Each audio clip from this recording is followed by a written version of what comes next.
Okay, so the recording has now started, and I will now hand over to the chair, Councillor Gina Adamu, for this meeting. Thank you very much, Nas, and good evening, everybody, and welcome to this meeting, and Happy New Year.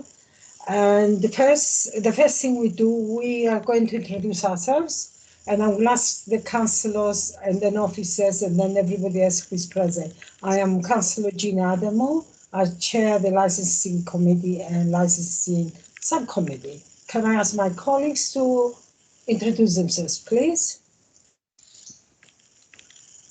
Barbara, you want to start? Okay, I'm Councillor Barbara Blake from Seven Sisters. And I'm Councillor Alessandra Rossetti from Alexandra. Excellent. And then we have our officers with us. Yes, I'm Dale Barrett. I'm the licensing team leader. I'm Rachel Bonus. I'm the legal officer.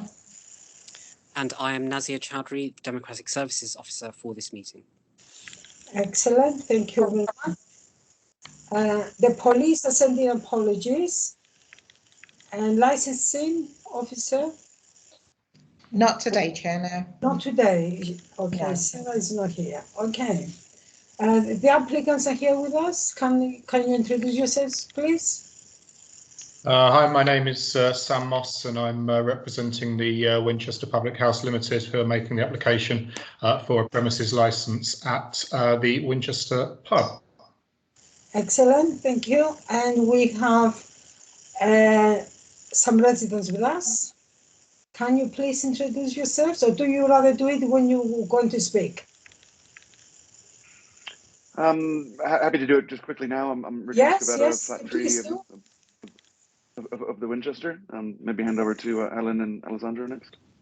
Hi, we're Helen and Alessandro Napoli from flat 4 at the Winchester. Hi. Hi, we're John and Sarah. Okay. And we have I'm Richard Ward from flat 10 at the Winchester. Yes, we're Sarah and John from flat 6, sorry. Excellent, thank you very much. Right.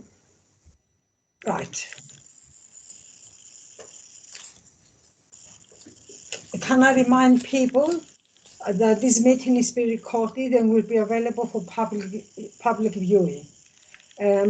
Nas, do we have any apologies? None apologies received, Chair. Urgent business? No urgent business. Declaration of interest? No. Oh, sorry. Thank you. Now I will briefly say something about the procedure. The procedure for this meeting has been emailed to all participants by the clerk. For the purpose of any members of the public watching, we will first hear from the licensing officer. After that, the objectors will present their case, and the committee and applicants will have the opportunity to ask questions.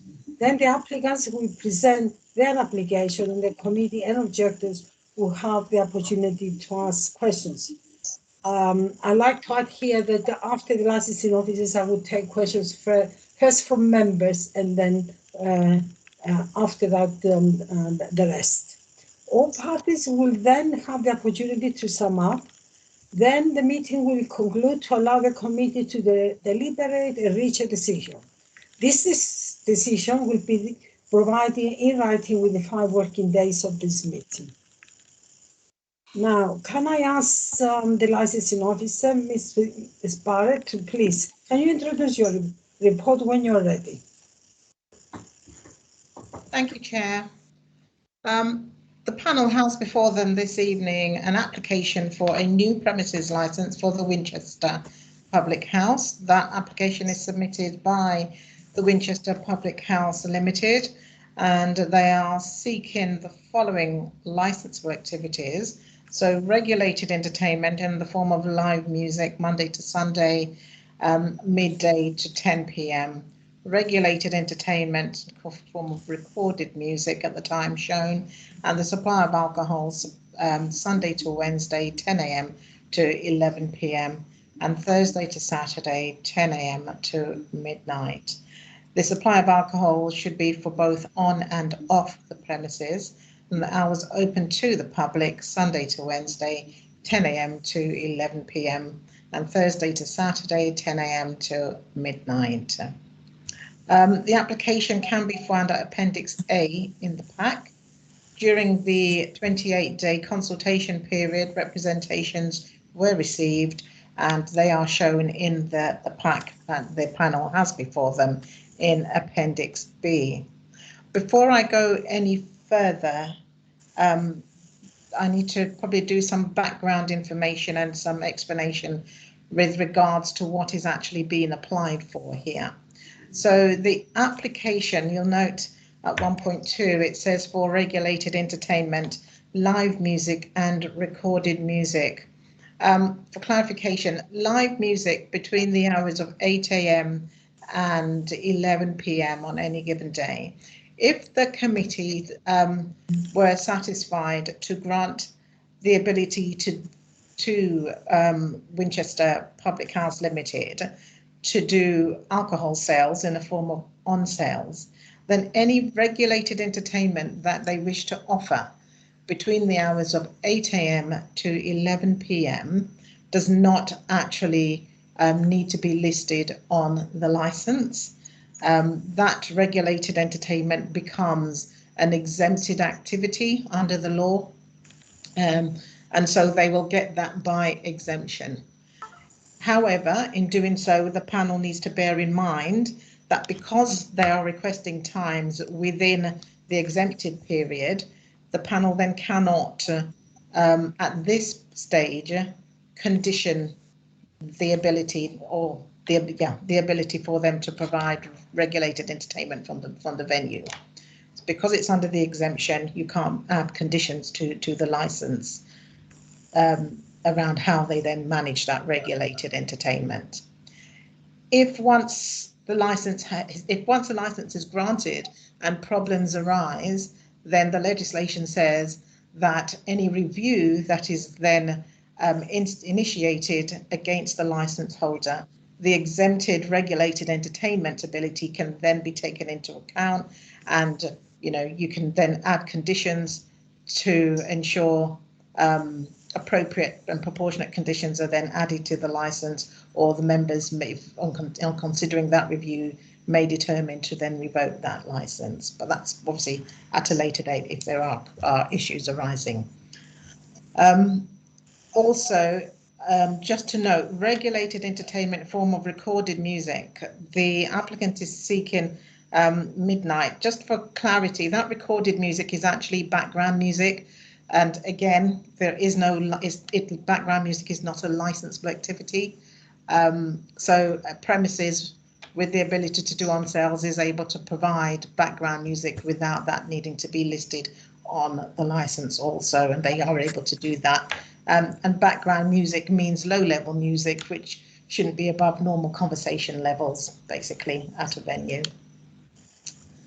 To go through, Chair, in terms of the recommendations, the committee, of course, once it's heard from all parties, are able to consider whether to grant the application as requested, to grant the application whilst imposing additional conditions and or altering in any way the proposed operating schedule. That being said, Chair, like I've just said, the bit about the exempted regulated entertainment, you're not able to condition at this stage. Exclude any licensable activities to which the application relates, or reject the whole or part of the application. And I just remind that the panel that would be important to have clear reasoning really in any decision that is put forward. Within the pack for notice of the panel, the application form you'll find at Appendix A. There are two plans on there, and just to clarify, the first plan that was submitted, the initial plan that was submitted, showed an area outside of the premises on the public highway, on the pavement, that had been drawn into the overall plan that was being requested. The applicants were notified by the licensing authority that they were unable to do that. And so you also have in the pack the revised plan that shows that the revised licensed area being requested for, and the public highway, i.e. the pavement space, is no longer within that curtilage. Obviously, as you know, there is the ability for licensed premises with on sales to be able to apply for a payment license, which is a separate regime and not part of what's being considered here today. Within the pack also, within the report also, I've inserted in there that the building was previously a public house on the ground floor with hotel accommodation on the upper floors. That the property has now been altered, and it's now a use of being a public house, or continue to be a public house, and there's also now residential properties within that unit. At 2.2 there, you've got a copy or what was the previous license timings under the previous license that was in use at the premises prior to its closure some years ago. In terms of the licensing policy at section 3, I've highlighted that whilst, you know, we're aware of the section 182 guidance, and it's about regulating the provisions of license for activities on licensed premises. Terms and conditions attached to various permissions are focused on matters which must be within the control of the individual licensees and others granted relevant permission. Accordingly, these matters will centre on the premises and places being used for licensed activities and the vicinity of those premises and places. So in effect, our policy says that we would have particular regard for licensed premises operating late into the evening, nearby residential and so forth. And as a licensing authority, we have said that we would want to ensure that any conditions are appropriate for that premises to be able to comply with the licensing objectives, basically. Obviously, one of those being the prevention of public nuisance.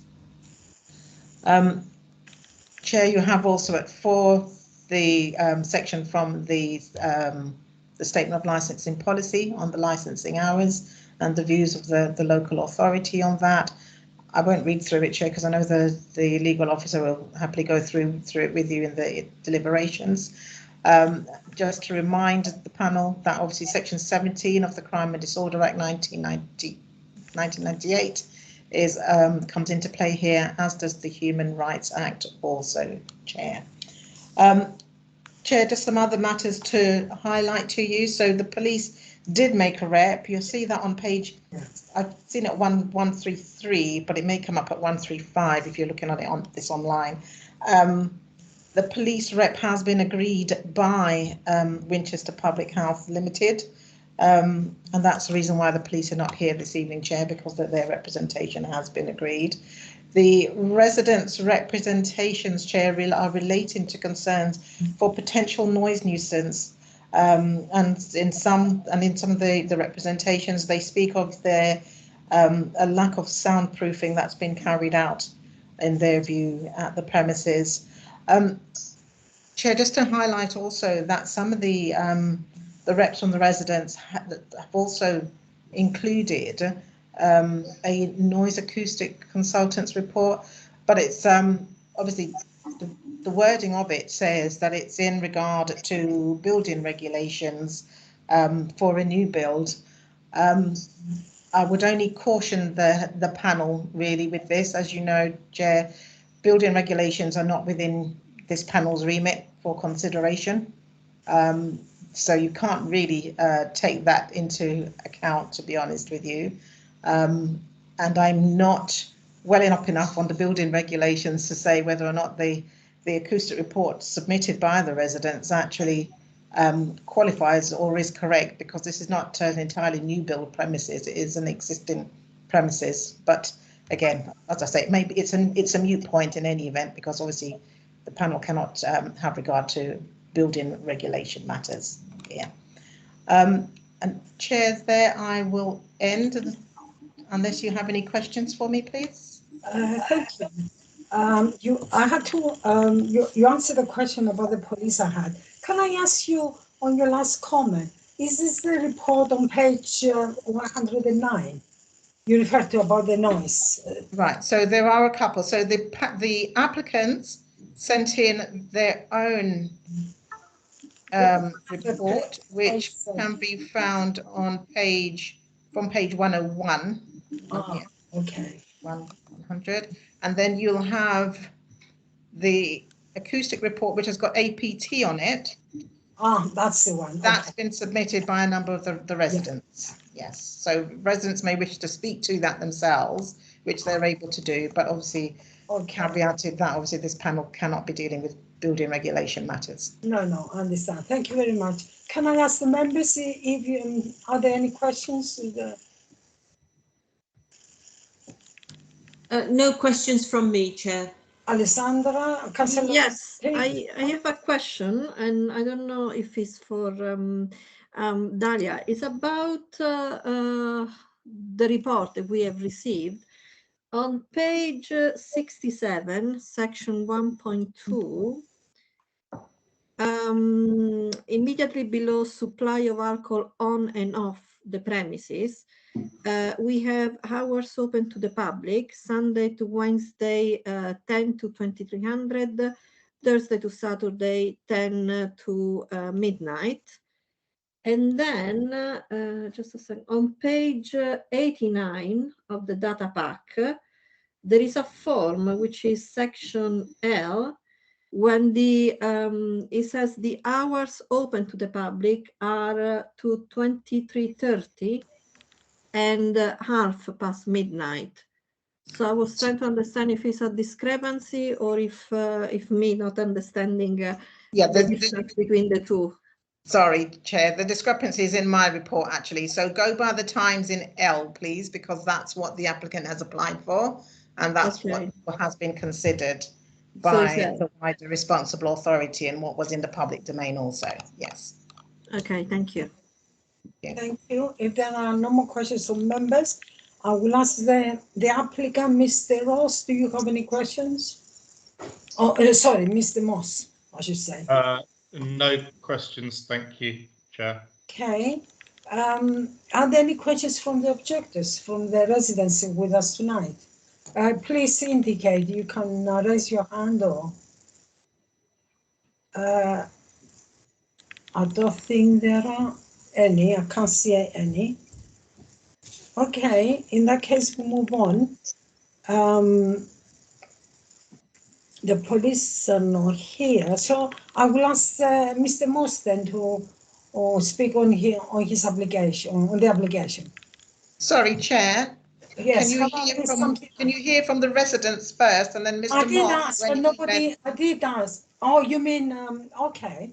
For the next step, if you hear from the objectors, and then Mr. Moss will then know what he then needs to be responding to when he comes to speak. I was looking at my papers and they have it the other way around, but I'm very happy to. Okay. Yes, let's hear from the objectors. Who wants to start first? Please indicate. Hi, it's Richard Scavetta. So okay, Richard. We sort of agreed to, in the best interest of your time, and since many of us share the same concerns, that we've sort of pooled the concerns together, and I'll represent them. And then obviously there's, as you can see, there's many residents here who may chime in, but rather than going resident by resident, we thought it'd be more effective just to present them at once. So thank you, very much for the opportunity to address the committee this evening. Many residents of the building have submitted comments and objections to the application. And many of us are here today. I mean, I think the reason is because we're the public that are most impacted by this application. We certainly don't object to the use of the space, the license full stop, or the use of the space of the public house. I mean, we firmly believe a well-run, successful business operating under a license appropriate with the mixed use of the building is in the best interest of all parties, and that's certainly the outcome that we'd like to see. And don't wish for anything else, or to be unreasonably objective or combative. But there's sort of 4 key points that we're concerned about. And I think maybe that you, in the opening remarks, said the outside tables have been removed, and that might be dealt with in a future pavement license. Maybe there's only 3 points we need to make this evening. The first and foremost point is the mixed use of the building. Since the sale of the premises, it's been converted from a public house with hotel rooms upstairs to a dwelling where greater than 75% of the square meters is permanent residential space with more than 20 residents. I note in section 2.1, what it says actually isn't correct. It says of the application, it says the building used to be a pub with a hotel and the upper floors have been converted to residential use. We'd like to note, and for the committee to note, that that's incorrect. It's not just the upper floors that have been converted. More than 30% of the ground floor has been converted to residential use. More than 50% of the basement and the entire sub-basement is all residential use. So it's not only the upper floors of the building that are residential use. It's the vast majority of the building is residential use, with the exception of the space that's reserved for the public house. The main concern, and as was alluded to earlier, is about noise. Indoor noise. There was a sound test, and I fully accept that this committee doesn't deal with building regs and things like that. But I certainly think it is relevant to the application and to granting a license to a public house to operate in a building that's more than 75% residential use when appropriate soundproofing hasn't been completed between the public house and the space. We do note there's 2 reports that have been submitted. One that was commissioned by the freeholder of the building. And because they needed access to our flats to conduct the tests, we were witness to the tests and the quality of those tests. And we didn't trust the results of that report, so we commissioned their own report at our own cost. And the results of our own report was that it failed to meet the building regulations and that there isn't sufficient soundproofing between the proposed space to be used as a public house and the residential flats. So whilst I fully accept that's not your issue, we do think it's relevant in granting a license to the applicant in order to operate that space, given that independent reports have proven that the space isn't appropriately soundproofed.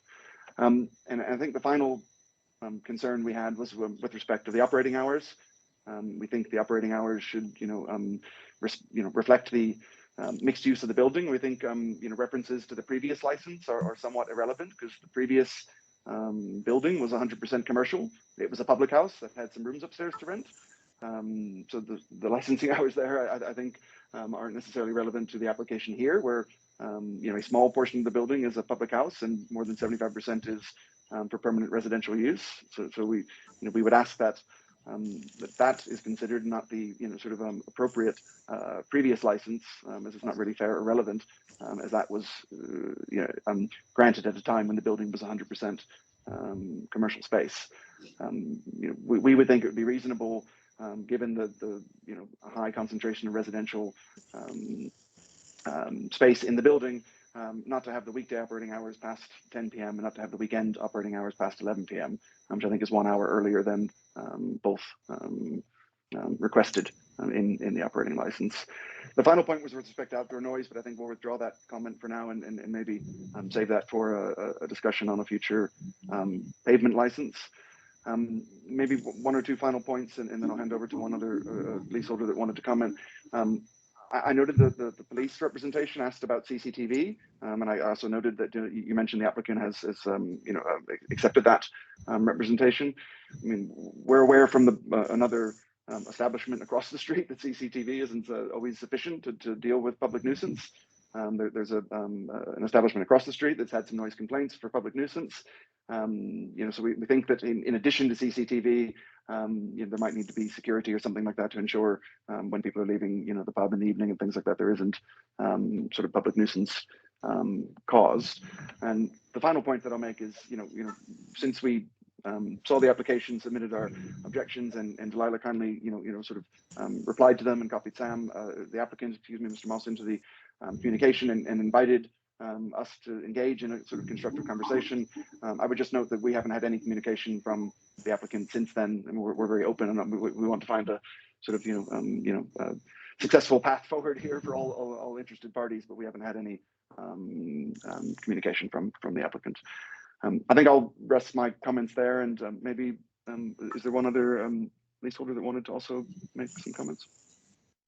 Yes, thank you, Richard. Hello, committee. My name's Ed from Flat 1. Just, I know Richard obviously touched and talked about the soundproofing, but I know I don't want to go into it too broadly, but for myself and other residents, it's very important that soundproofing needs to be adequate before things get moved forward, because from a personal point of view, our bedrooms are below the function room. We heard footsteps, we heard conversations with the contractors in there, and that's 2 men in there. So 50, 100 people on a Friday, Saturday night, yeah, would make our lives a misery, to be totally honest with you. So that needs to be addressed. I didn't like the fact that the freeholder said that he did input soundproofing and a test had come along that had passed. That for me questions the integrity of that and probably other things that he may have put in place within the pub.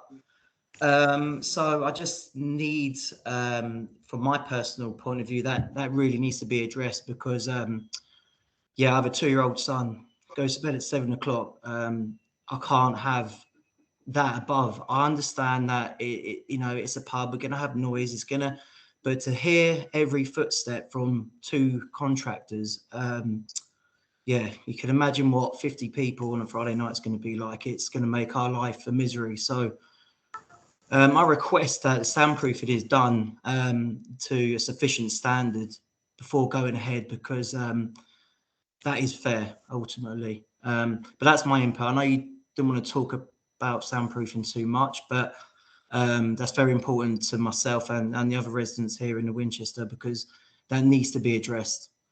But thank you for hearing me out.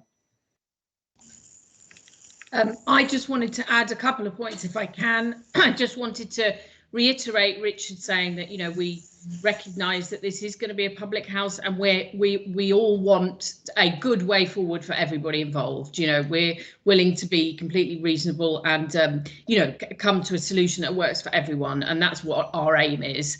Not to stop this becoming a pub, but, you know, to make it work for everyone. With that in mind, in terms of the live music, I know some councils have issued licenses that are purely for acoustic music, and also just to touch on the mention of CCTV, we already actually have quite a lot of crime around here that we as residents see on a daily basis. There's a lot of drug dealing just across the road. The co-op is regularly broken into. One of the residents has been witness to that twice.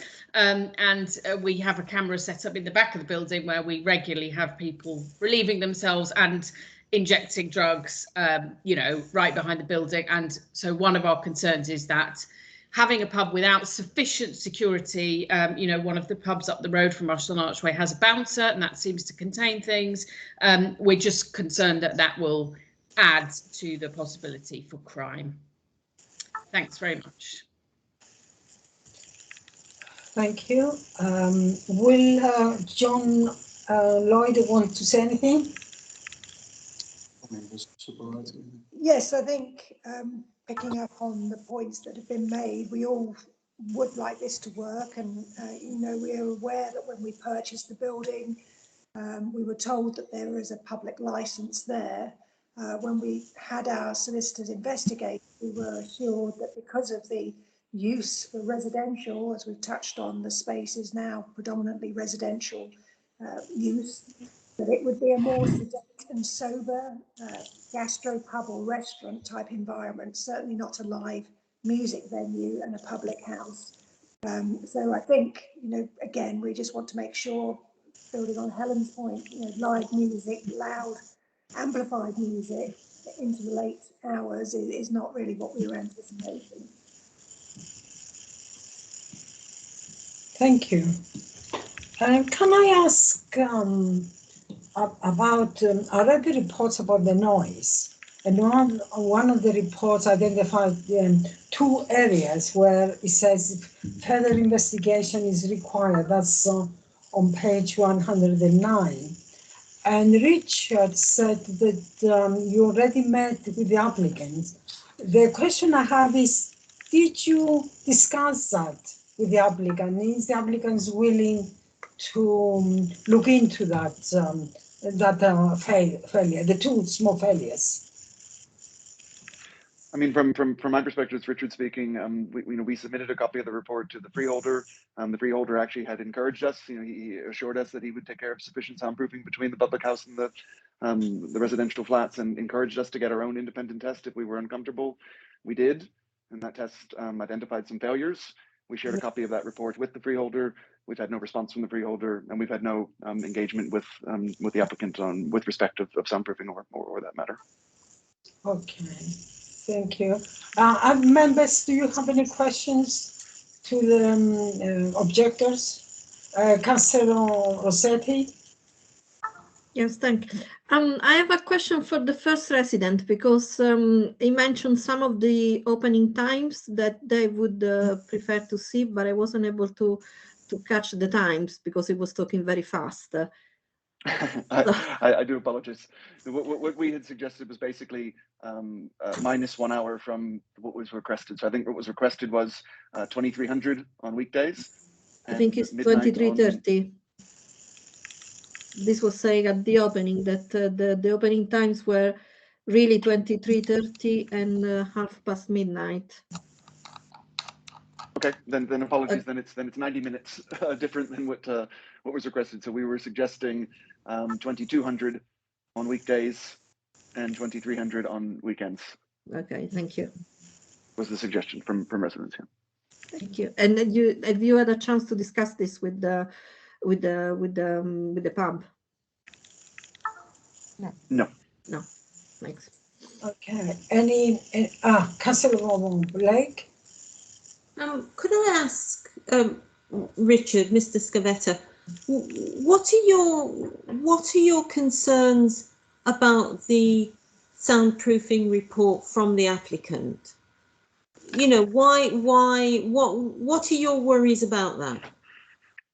Yeah, so because the people conducting the test that was instructed by the freeholder, not the applicant, but by the freeholder with whom the applicant would be leasing the space from, because they had to access our flats in order to conduct the testing, and we witnessed the quality of what they did, and it was quite obvious from the way they acted that they were instructed to produce a report with passing results, because when they did something that didn't seem like it was going to pass, they adjusted the machine, they moved it further away, they closed the door until they got a passing result, and they finished, and everything passed with flying colors. And we were uncomfortable because of the nature of what we witnessed them doing inside our flats when they were conducting the test. And we said, we mentioned this concern to the freeholder, and he said, you're more than welcome to conduct your own independent test if you have any concerns. I've had it tested, it's all passed fully.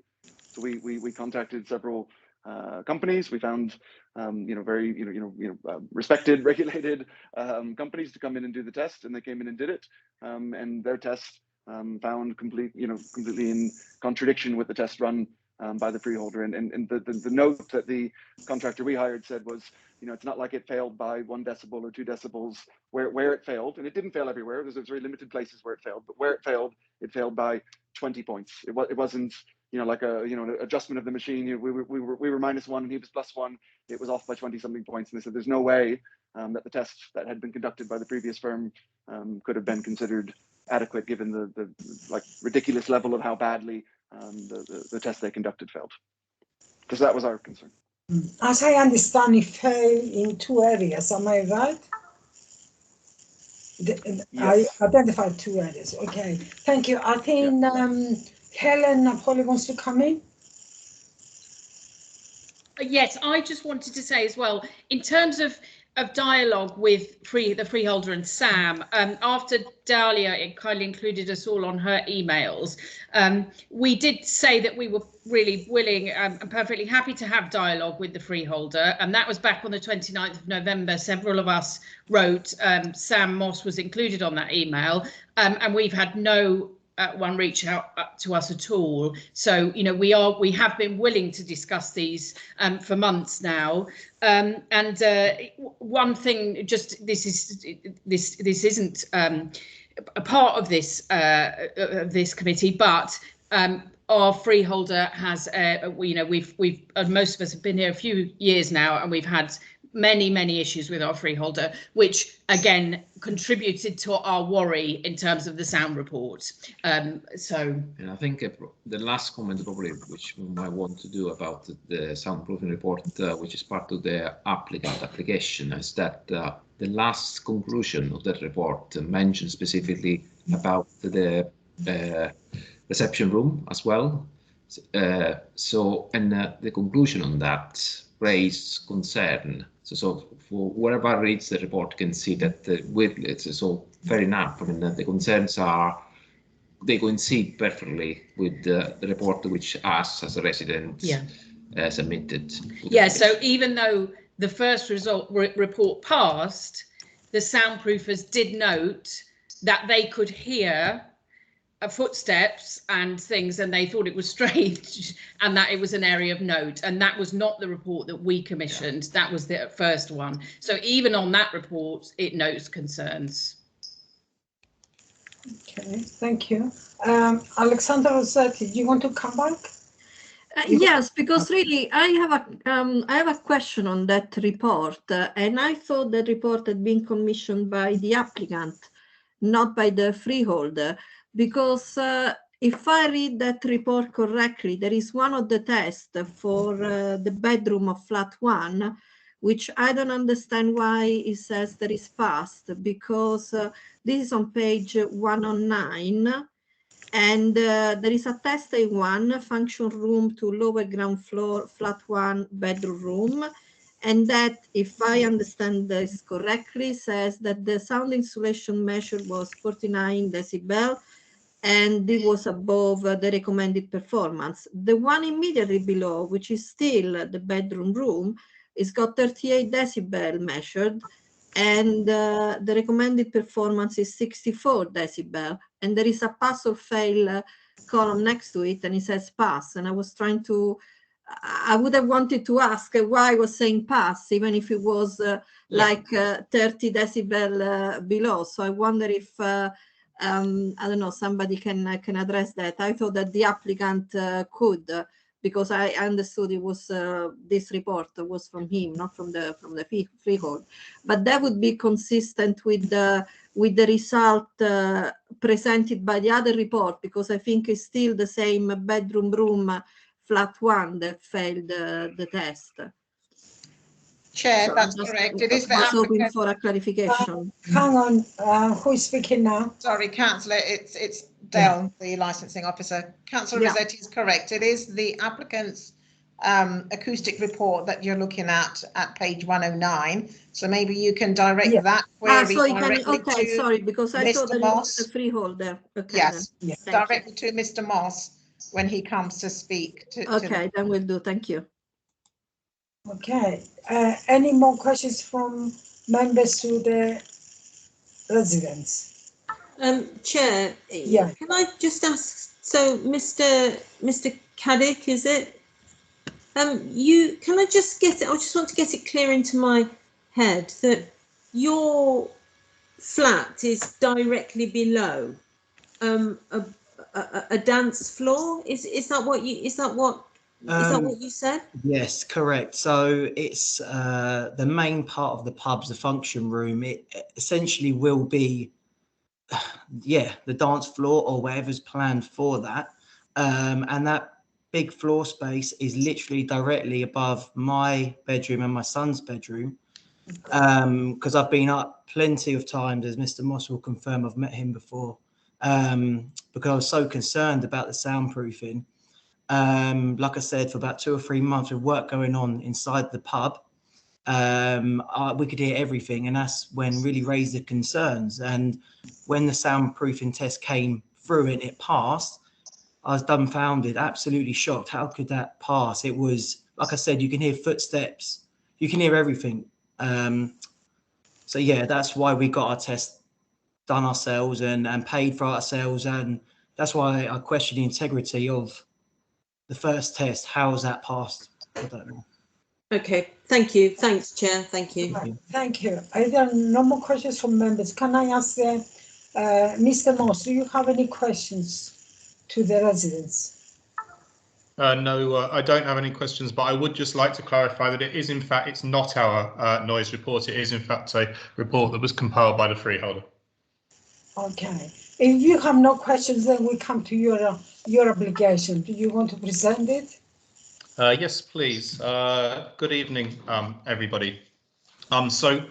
Just to start off, I think that I'd like to clarify once again that we are not the freeholder here. We are just an applicant looking to run a really good pub. And I think a number of issues that have just been discussed aren't actually really relevant to this application, which should be based on the licensing objectives. I think there's certainly an issue perhaps between residents and the freeholder, but in terms of our operation of the site, I'm not sure that they are actually for the consideration of the panel.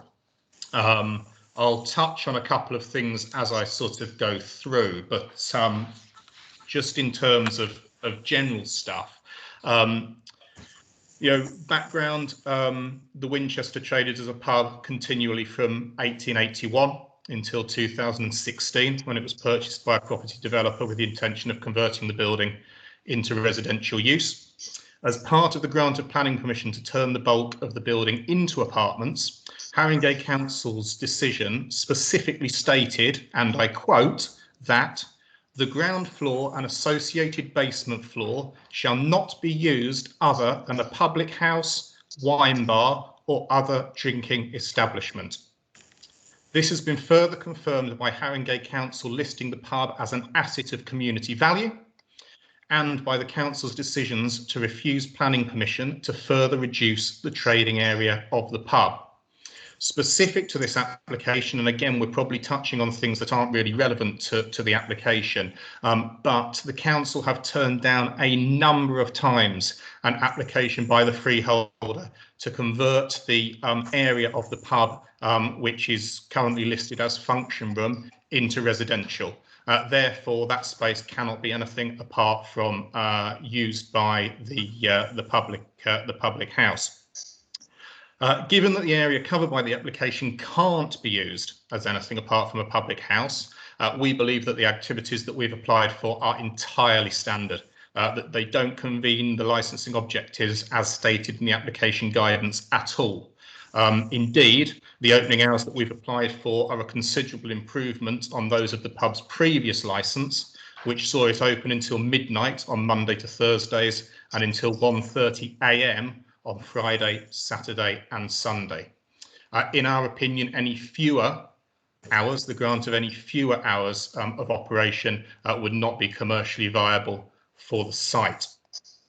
We also believe that any application by any operator seeking to reopen the pub would be along broadly similar lines. So we don't believe that anything that we have applied for is out of the ordinary at all. We're a really experienced and responsible pub operator. We currently run 3 other sites in North London. Much like the Winchester, 2 of these sites, the Albert in Primrose Hill and the Old White Bear in Hampstead, have been closed for a lengthy period of time, and we've reopened to universally positive feedback from the local communities.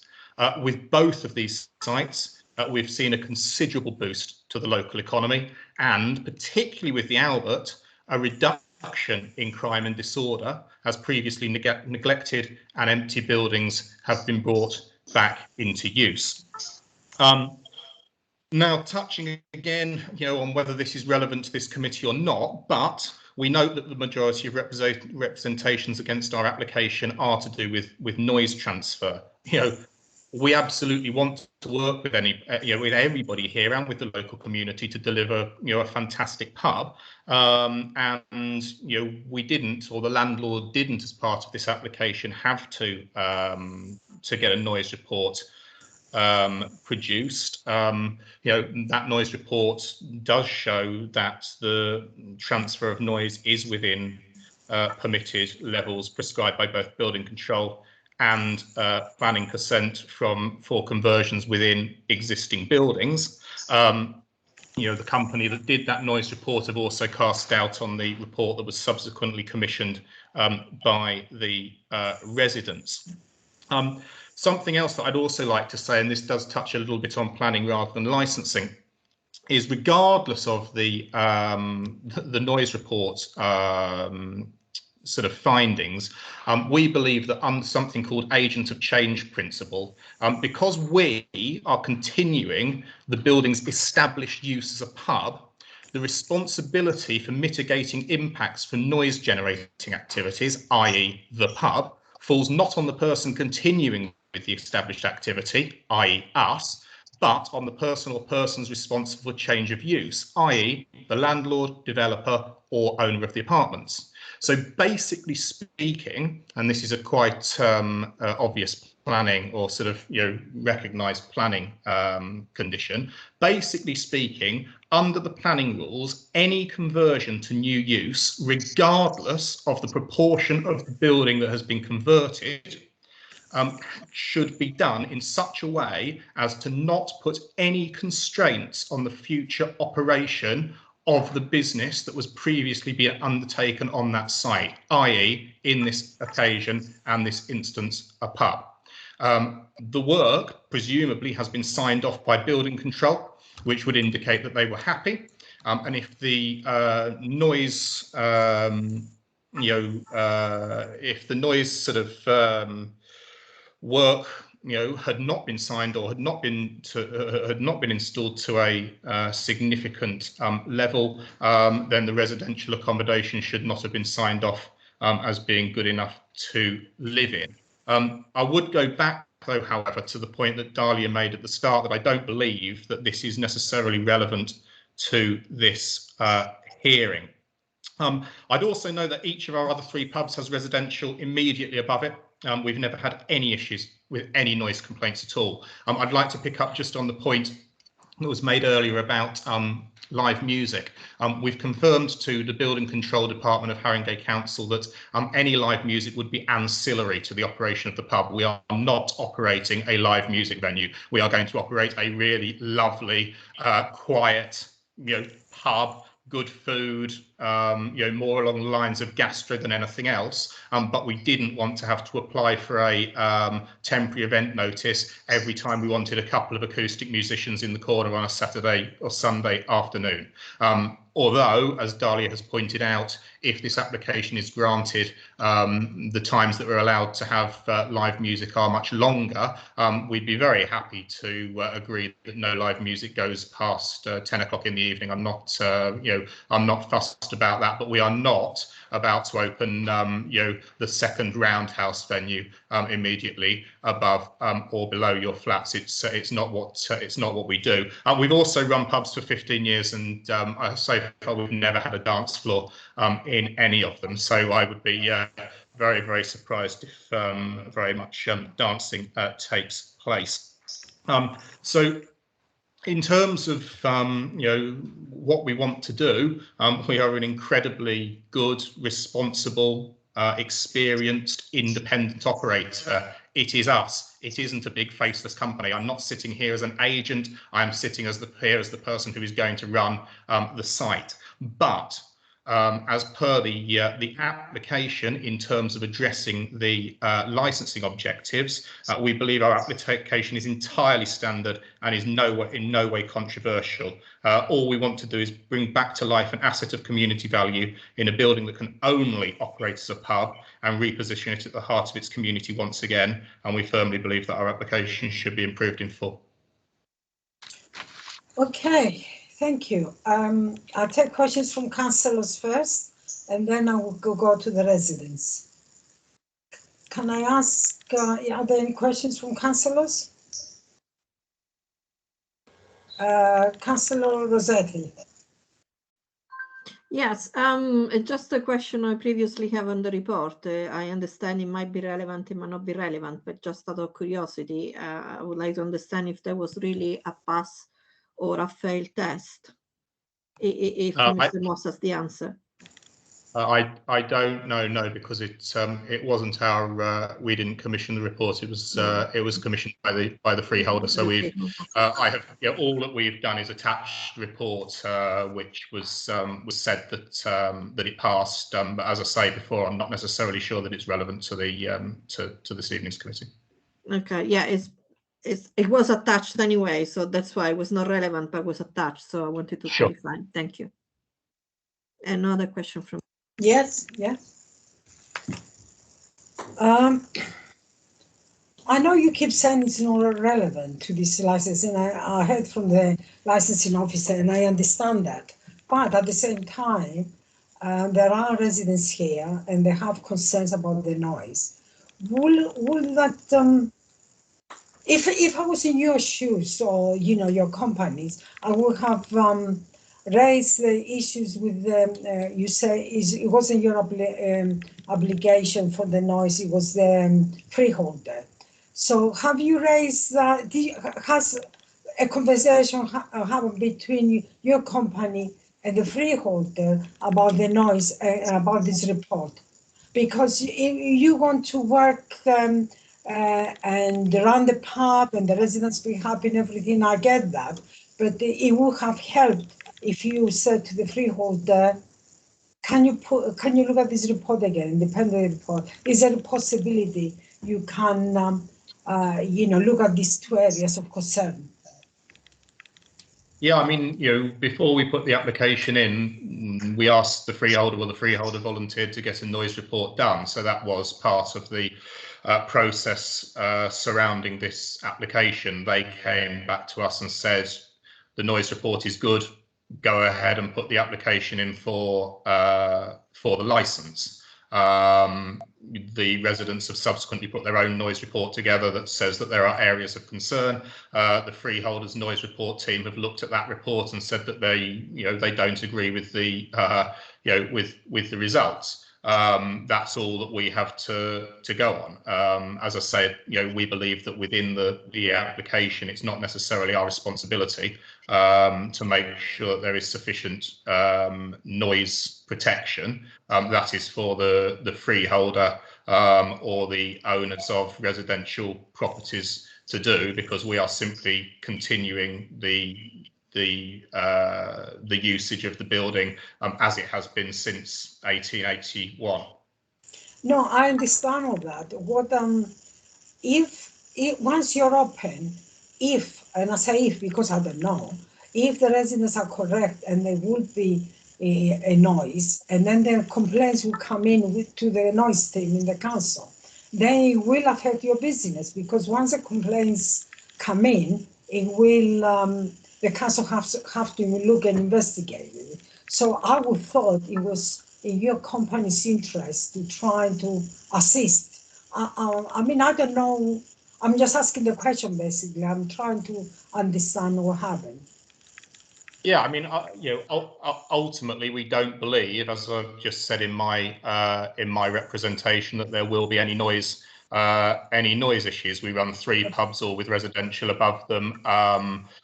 Ultimately, we have to work within the terms of any license that is given. If we get noise complaints to Haringey Council every night of the week, then that's for Haringey Council to sort out. We don't anticipate that happening. Ultimately, what we want is every single person at this hearing to be in the pub on Friday night having a really nice glass of wine and something to eat. So, it's certainly not within. We're not, we are not going to have, the West End cast of Les Mis belting out, some sort of performance at, 10:30 on a Tuesday evening. That is not the sort of pub that we run.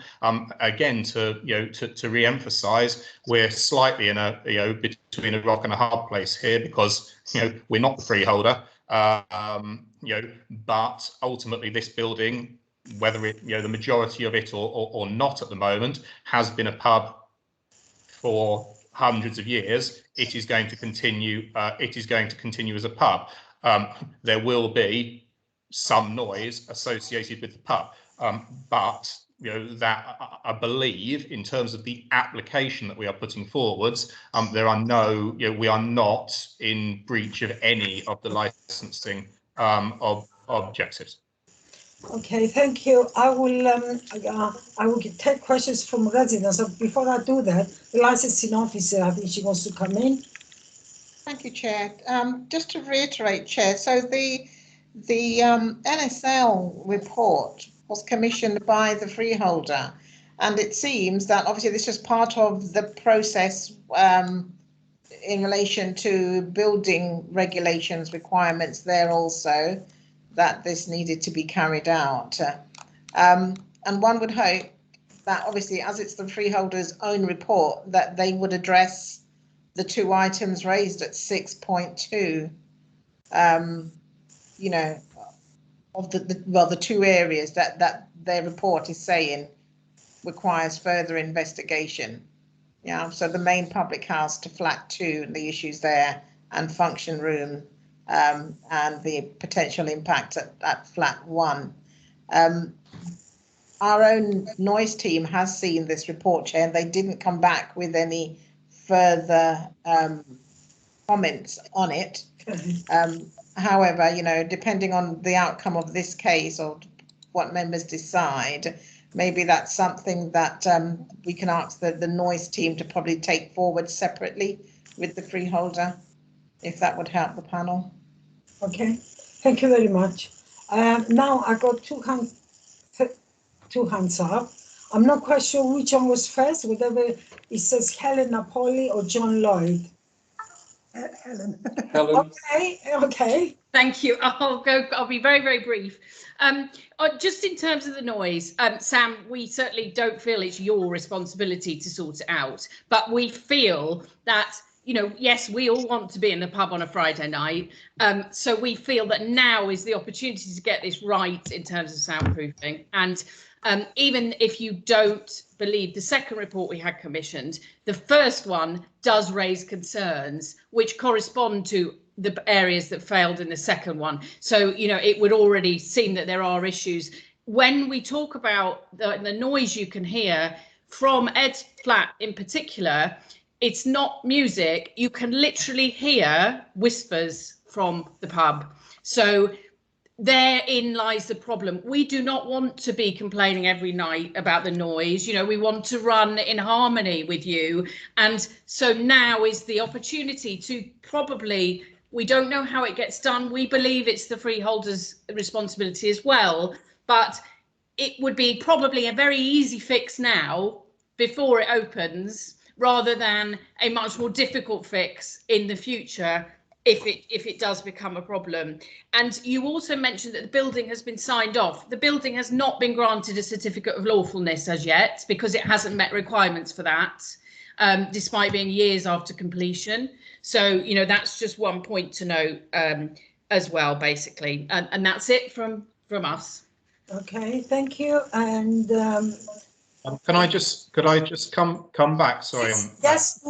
I was going to ask you to respond. Yeah. Sorry.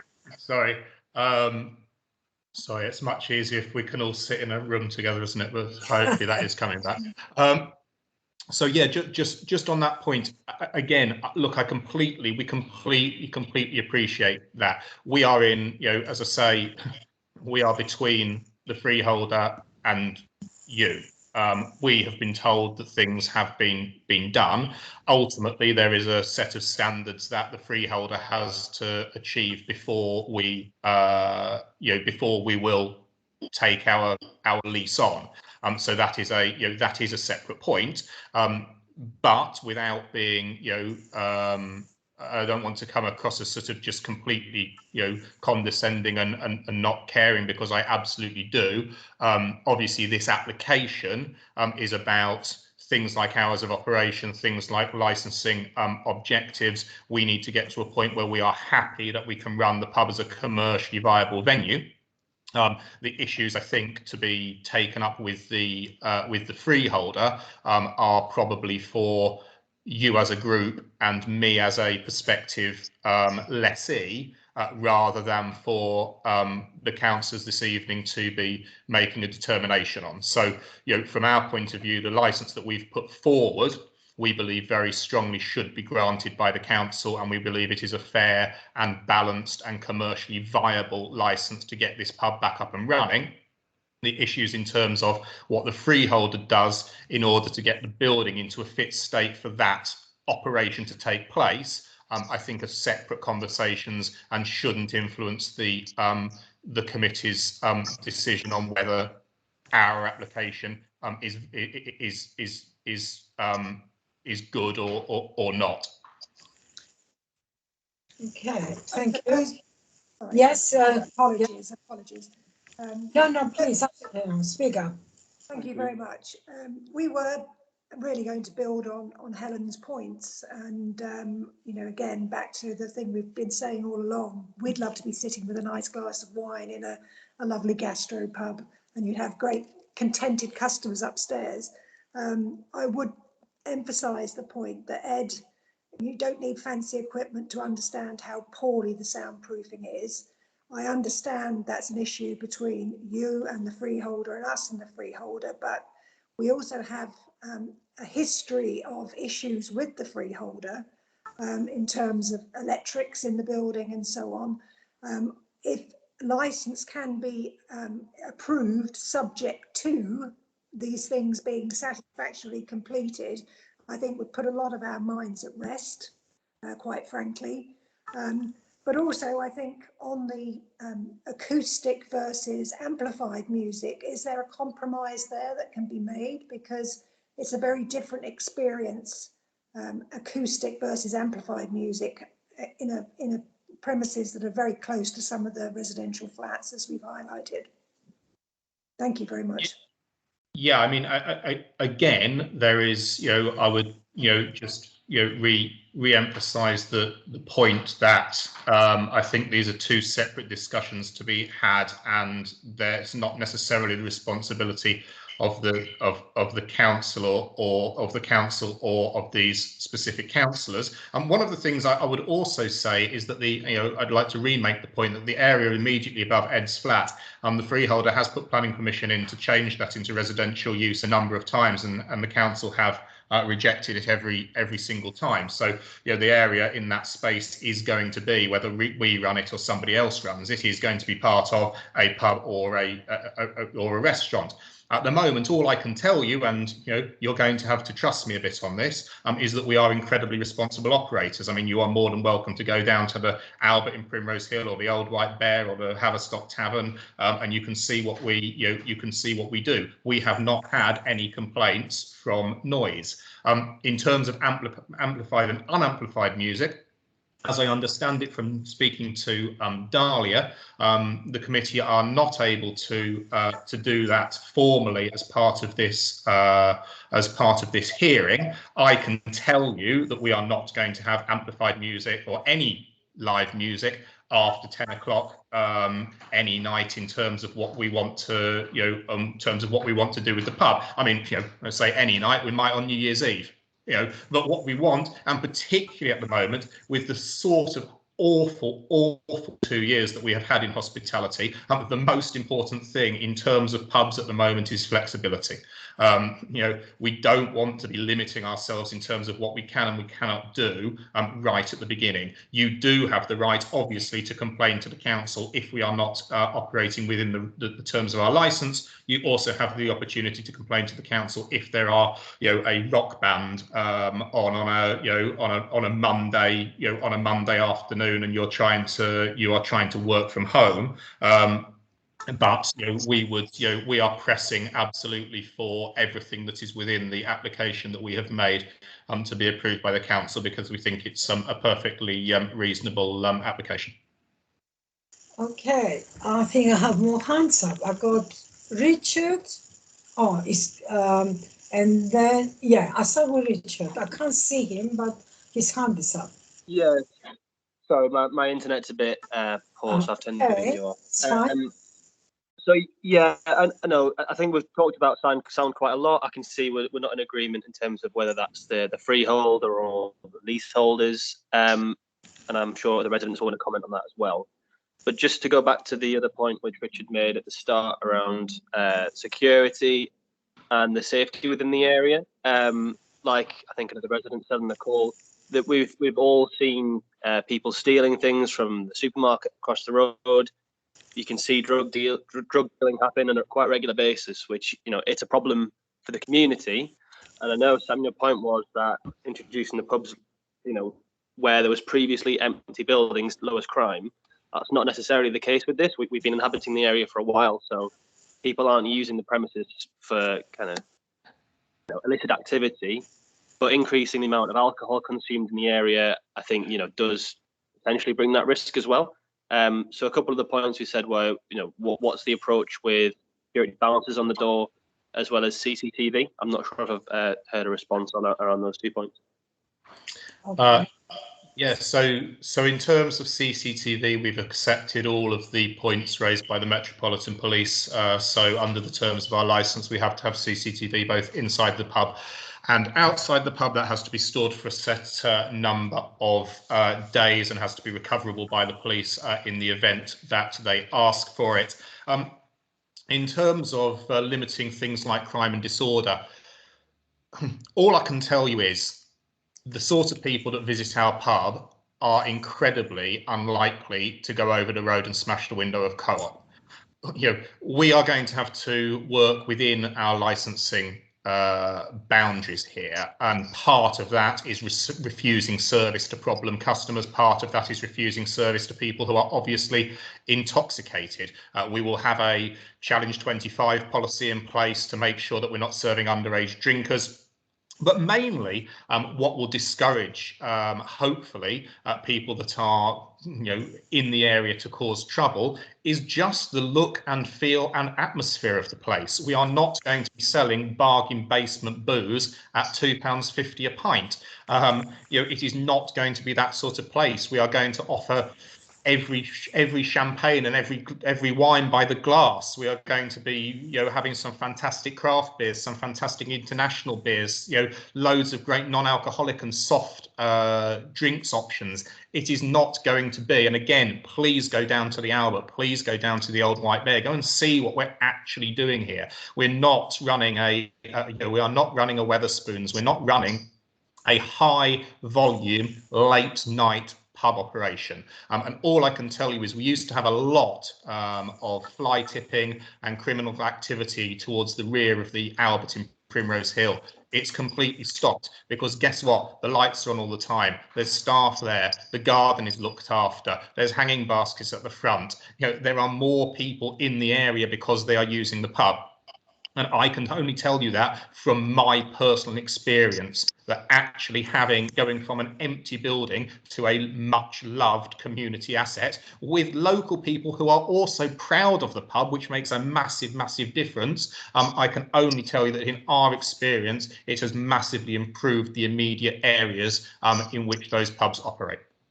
Okay, actually there are two more hands up. First, may I call you Ned? Everybody seems to be calling you Ned, and then go to a councillor, and yeah. We can't hear you. Apologies, yeah. It's just back to Sam about the soundproofing. No disrespect, I don't care about the Albert and I don't care about the other pub. All you need to do is come into my flat and stand in our bedrooms and get a colleague of yours to go upstairs and walk around. And that should be enough. And you will not want to live like that. And we've said to you, what have you done with the freeholder in regards to that? And all you've said is that, well, it passed his test and we don't know about your test. You haven't really shown any, I don't know, you say you want to work with us, but I haven't seen any clear intention of you trying to work with us at all.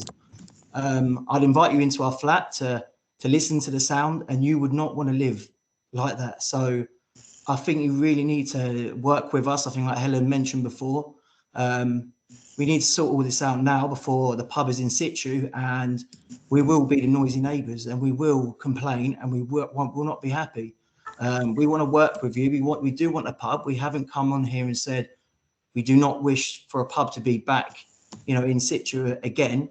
We're just saying, work with us, get the times right, get the soundproofing right, and you know, and we'll work from there. But I haven't really heard anything from you to say, we'll work on this, we'll work on that, we'll do this, we'll do that. You keep saying it's not for this meeting. Well, I think it is for the meeting, because it's, you know, we are the public, and it needs to be, you know, it needs to be sorted now rather than later.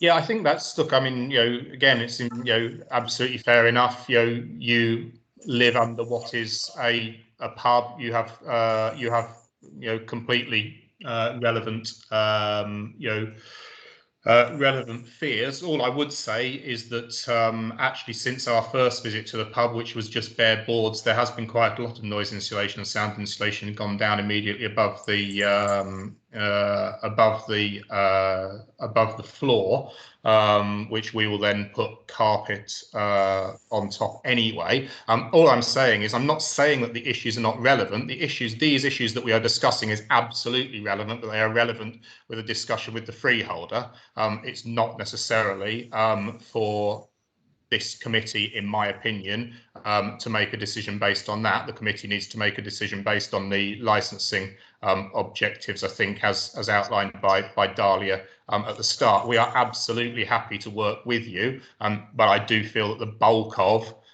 the issues lie with the freeholder.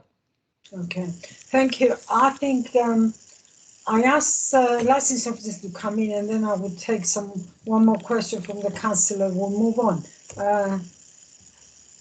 Sorry, councillor, do you want to go to Councillor Rossetti? I can wait. Oh, okay. In that case, carry on, councillor. Thank you. Just a couple of questions to understand better how you operate the other business. I've seen the other two pubs, because you were saying, you know, I cannot go there now, but the Albert in Primrose Hill operates until hold on, until 11 o'clock Monday to Saturday, and Sunday until 10 o'clock p.m. And the Overstock is until 11 p.m. Most of the weekend, then Friday, Saturday, 12 a.m. So it looks like the application you made is for longer hours than the pubs that you operate. So I wonder if you made the calculation why these different timings. And also, just to have an idea, how many, you were saying that probably the live music, you don't want to build a business of it. So on those two other pubs, roughly how many times a year do you have live music? Just to have an idea, please. So in answer to the first question, the operating hours as advertised are the operating hours that we sell alcohol. There is then a half an hour cooling off period before people need to be out of the building. So that's the hours that we've applied for are the same in this instance. And in terms of live music, we don't have very much live music in any of the pubs. I mean, that has obviously, we've not really been able to do very much over the last 2 years of any sort of live activity, but we would anticipate something, you know, I don't know, once a fortnight.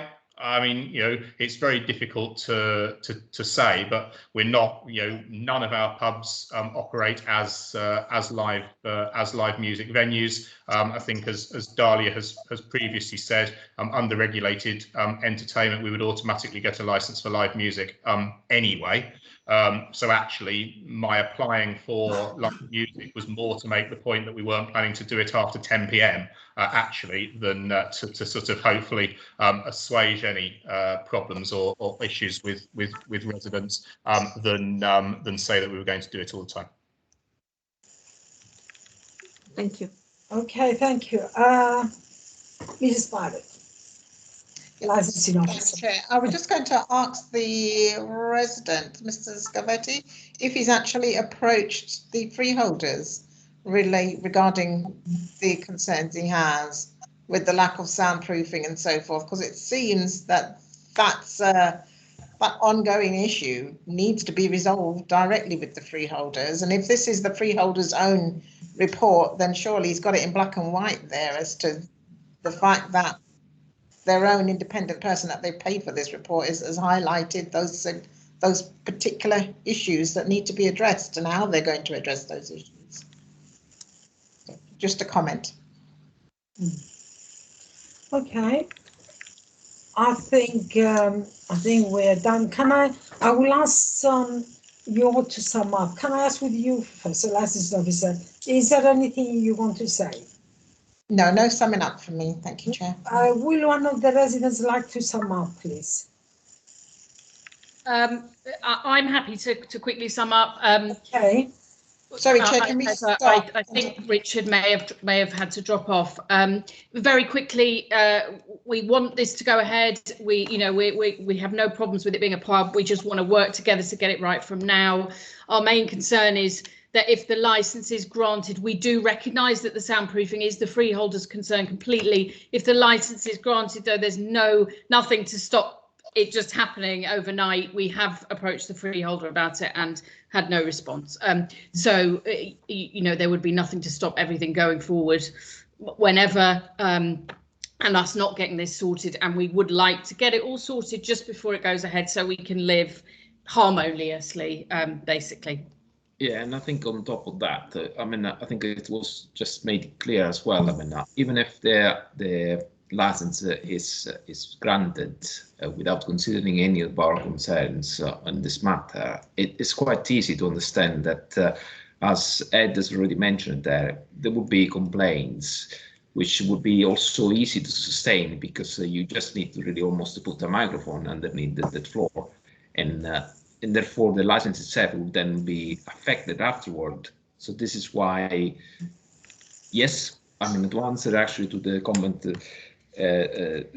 which was made earlier on, is that yes, we actually have been making this present to the freeholder. The freeholder seems to not want to listen, but for the applicant, I think this should be important because he knows well that those nuisance complaints which might follow the license will be sustained by proof, which we can probably have. We will be able to have 100 of proofs which will be able to sustain those complaints. So therefore, I think this is why we believe this is relevant to get it right now rather than down the track. Okay, thank you. Can I ask the applicant, Mr. Moss, to sum up, please?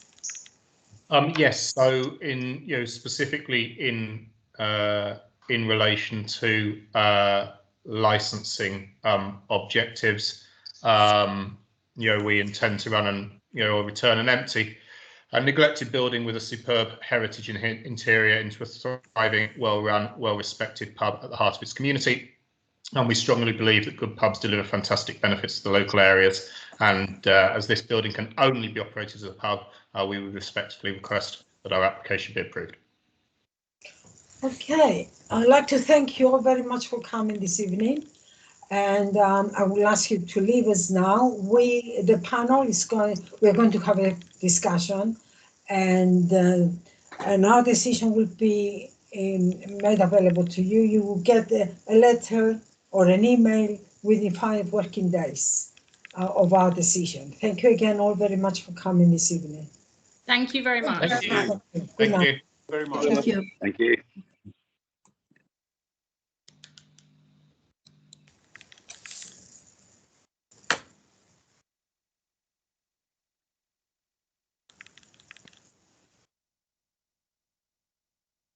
Nas, let me know when we're ready. Okay. Thank you.